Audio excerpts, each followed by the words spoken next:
Good evening, ladies and gentlemen. Joseph Mogel here again. Another little video for you writers out there.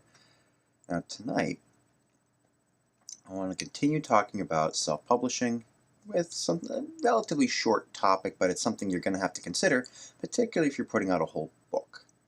If you're looking to publish, let's say, a short story or poetry through any of the various e-publication formats that are out there, this really wouldn't apply. I mean, a short story, you're not going to need necessarily art.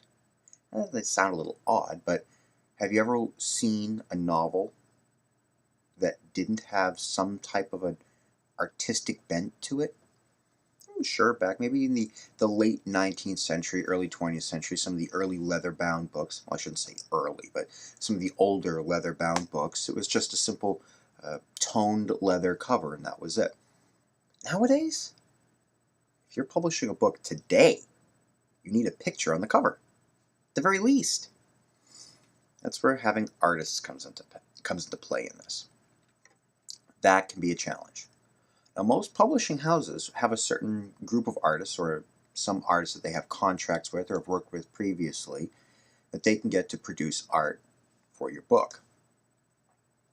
If you're self-publishing, you have to find the artist yourself.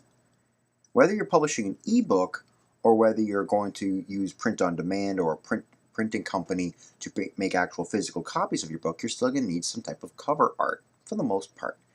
And even if you're not using a big, beautiful, multicolored plate on the front, you're still going to have someone come up with some type of a typological design. I believe that's the correct term. Typology is the art of arranging words and letters in an artistic fashion. So I believe the word typological there. I wasn't actually thinking about talking about typology until just this very moment, when this is one of the things, you're always thinking about these things, stuff will just start popping into your head. Anywho, it's still going to require some form of artistry. You need to have an artist if you're publishing a book-length piece. Now, if you are going to get an artist, you're going to have to discuss paying them. Not many artists will go, well, I'll just give you a book cover piece for free. That really doesn't happen. Contrary to what some people see on websites where art is very prominent, like Tumblr and DeviantArt, most artists who are working professionally would like to actually receive a check for their work. So you have to find the artist, you have to negotiate pay, and lastly, there's the issue of personal opinions. Now, you're working with a publishing house, the editor, anyone involved in the production process of the book is going to have some input. Now, if it's just you and the artist, it's a much more straightforward deal. You tell the artist, I would like X, Y, and Z. The artist produces something for you. If you don't like it, the artist does a little bit, changes things around, a little bit different here, a little bit different there, until it's exactly the way you personally want it. When you're working with a publishing house, the editor is going to throw some input. Publication people are going to put some input.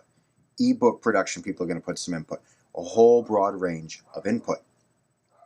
That is going to have an impact on what the final art is going to look like. So again, it's a trade-off. Like I said in the first video on self-publication, when it comes to deciding which course of action is the right one for you, it's always a question of give and take. Yes, in this instance, you're going to have to find the artist. You're going to have to pay the artist. But what you get as an end result for your art is probably going to be much closer to exactly what you're looking for than if you're working with a publishing house. However, with a publishing house, you're not going to have to find the artist. You're not going to have to pay the artist. They're going to take care of that for you. So it's a trade-off. All right. I think that's really all that needs to be said about art in this particular instance. Although, if you do get a book published, a couple things you'll find is that bookmarks, postcards, and other pieces with the cover art on them will very frequently be part of what the publisher will put out. And you can use these for advertisement purposes, which can come in really handy, particularly if you have connections at any type of an artistic convention. There's some people who go sci-fi, fantasy, anime conventions, things like that. There are a lot of, particularly people who publish in fantasy and science fiction genres, who use those conventions as a means of networking, and having something like a card or a bookmark or a postcard that you could just throw out there, leave on a table, is actually a pretty decent way to get some advertising out there. Most conventions, you'll have people leaving cards or bookmarks out on tables in the common areas. It's relatively cheap, and it's a good way to get exposure to a lot of people.